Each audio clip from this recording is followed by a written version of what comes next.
শেখ হাসিনা সকাল সন্ধ্যা গালাগালি করতেন, কঠোর আমরা সমালোচনা করেছি, কঠোর বক্তব্য রেখেছি, কিন্তু বাজে কথা কোনোদিন বলি। আমরা যখন ডিবি অফিসে রিমান্ডের মধ্যে, তখন কেন জানি মনে হচ্ছিল এইবার আর শেখ হাসিনা থাকবে না, এটা আমাদের মনে হচ্ছিল আন্দোলনের বিরুদ্ধে। কারণ ওখানে কর্তব্যরত ডিউটি অফিসার একজন সাব ইন্সপেক্টর বা ইন্সপেক্টর এই পর্যায়ে, তিনি যখন বলছেন যে আমার সন্তানেরা তারাও নেমে গেছে মিছিলের মধ্যে, আমি তাদেরকে সামাল দিতে পারছি না। তো এই কথা শোনার পর আমার মনে হলো যে না, আর বোধহয় হাসিনা থাকতে পারে না। তো যাই হোক, আমরা তো ওইখানে গেলাম 4 তারিখ, ওইরকম নানা ঘটনা শুনছি, শুধু মৃত্যুর সংবাদ, শুধু হত্যার সংবাদ, গোলাগুলির সংবাদ, যতটুকু বিচ্ছিন্ন ভাবে শোনা যায়। কিন্তু ইয়েতে তো আর অন্য কোনো কিছু তো অনুমোদন করে না, শুধু রেডিওটা জানা যায়, যতটুকু সংবাদ আমরা রেডিওতে পাচ্ছি। গোটা জেলখানায় আন্দোলনের নেতা কর্মীতে ভর্তি। আমরা সহ, আমাকে তো 19 তারিখে নিল, রাত্রেবেলায় নিল নজরুল ইসলাম খান, সিনিয়র আমাদের নেতা, স্ট্যান্ডিং কমিটির মেম্বার। এর পরের দিন থেকে আসা শুরু হলে ঝাঁকে ঝাঁকি। এরপরে একদিনের জন্য কারাগারে প্রেরণ করা হলো, আবার একদিনের জন্য রিমান্ডে আনা হলো, আবার কারাগারে প্রেরণ করা হলো, আবার 7 দিন পর আবার রিমান্ডে নিয়ে আসলো। এই হতে হতে তারপরে হাজত থেকে আদালত, আদালত থেকে জেলখানায় যাচ্ছি।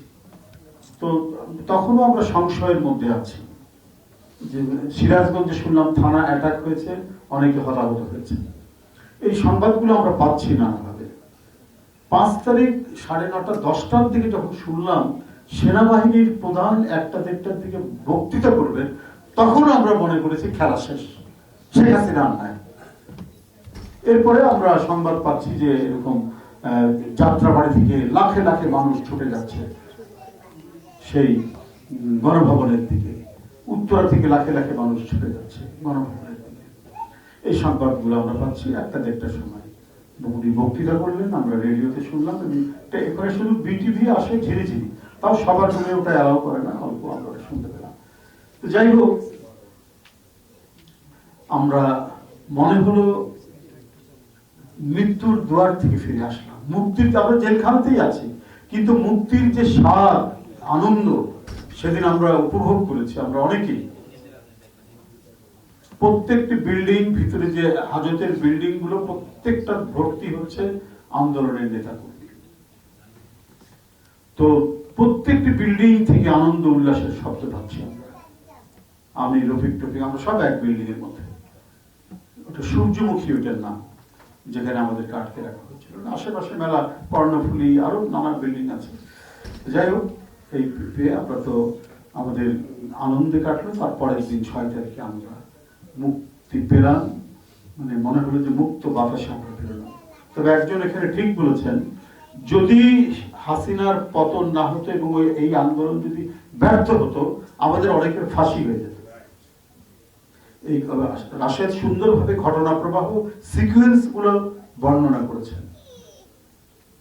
এই সিকোয়েন্স গুলো বর্ণনার একটা জায়গায় তিনি বলেছেন যে এখানে বিএনপির কি ভূমিকা ছিল।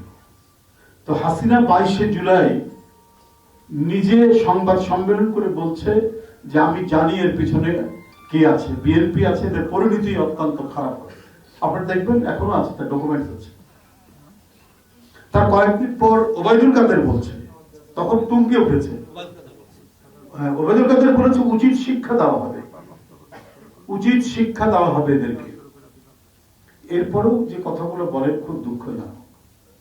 আমি যারা বলছেন বিভিন্ন রাজনৈতিক দলের নতুন একটি রাজনৈতিক তরুণরা, আমার তাদের সম্পর্কে বলার কিছু নাই। তবে রাশেদ বলে গেছে আর কি, রাজনৈতিক সংস্কৃতি উন্নত হতে হবে। সেটি না হলে পরে আমরা যে তিমিরে ছিলাম সেই তিমিরের মধ্যেই আমাদের থাকতে হবে। শেখ হাসিনা সকাল সন্ধ্যা গালাগালি করতেন, দেশে তার বিরোধী রাজনৈতিক পক্ষকে নোংরা ভাষায় গালাগালি করতেন, স্টেজের মধ্যে দেশনেত্রী বেগম জিয়া সম্পর্কে বাজে মন্তব্য করতেন, জিয়াউর রহমান সম্পর্কে আজে বাজে কথা বলতেন। এবং ওনার যে ছেলে, গুণধর ছেলে সজীব ওয়াজেদ জয়, সে তুই তোকারি করে কথা বলতেন। আমরা ছোটবেলা থেকে রাজনৈতিক অনেক ঘটনা প্রবাহ দেখেছি। এই যে রাজনীতিকে একটা জঘন্য পর্যায়ে নিয়ে যাওয়া, এটা উনি করেছেন এবং খুব বাজেভাবে করেছেন। ব্যক্তিগতভাবে অশ্লীল কথাবার্তা বলার যে সংস্কৃতি উনি নির্মাণ করেছেন। আমরা এত কিছুর পরে, এত জুলুম, এত নিপীড়ন, এত নির্যাতন, রিমান্ডে আমাদেরকে নানাভাবে উত্তপ্ত করা, আমাদেরকে জুলুম করা, তারপরেও আমরা যখন মুক্তি পেয়ে বেরিয়েছি তার বিরুদ্ধে কঠোর আমরা সমালোচনা করেছি, কঠোর বক্তব্য রেখেছি, কিন্তু বাজে কথা কোনোদিন বলিনি, আমাদের কোনো নেতাই বলেনি। তো আমি এখন তরুণ যারা, তাদেরকে আমি বলবো যে আপনারা শেখ হাসিনার যে সংস্কৃতি তৈরি হয়েছে, আপনারা সেটাকে অনুসরণ করছেন কেন? এটা অনুসরণ করলে তো একই হলো, যে অন্ধকারে ছিলাম সেই অন্ধকারেই তো থাকলাম, সেটা আপনারা করবেন কেন? সেটা তো আপনাদের করা উচিত নয়। তাহলে শেখ হাসিনার বিরুদ্ধে আমরা এত আন্দোলন করলাম কেন? শেখ হাসিনা কথা বলা বন্ধ করেছে, শেখ হাসিনা রাজনীতি করার অধিকার বন্ধ করেছে, মানুষের নাগরিক অধিকার বন্ধ করেছে। আর এই বন্ধ করতে গিয়ে সে রাষ্ট্রযন্ত্রকে ব্যবহার করেছে, পুলিশ, র্যাব, বিজিবিকে ব্যবহার করেছে, নিজ বিচারে গুলি করতে সে দ্বিধা করেনি। পাশাপাশি বাজে কথা বলেছে, পাশাপাশি নোংরা কথা বলেছে রাজনীতিতে। এই মাত্রাটা তিনি যোগ করেছেন, এই ডাইমেনশনটা তিনি যোগ করেছেন। তো আজকে যারা নতুন তরুণরা যারা রাজনীতি করছেন, তারা সেটিকে অনুসরণ করছেন কেন?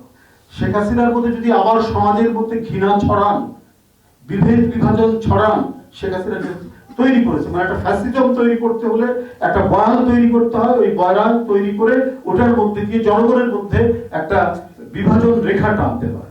স্বাধীনতার চেতনা, এই চেতনা, ওরা খারাপ, ওরা রাজাকার। কিন্তু এই বলতে বলতে এর ভয়ঙ্কর পরিণতির শিকার হলেন তিনি নিজে।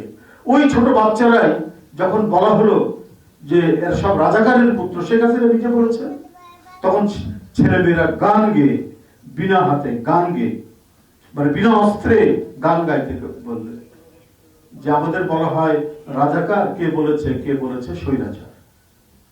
কিভাবে নাড়া দিয়েছি, যে আপনারা বসে আছেন, আজকে জুলাইয়ের স্মৃতি আপনারা এখানে তর্পণ করছেন, আলোচনা করছেন।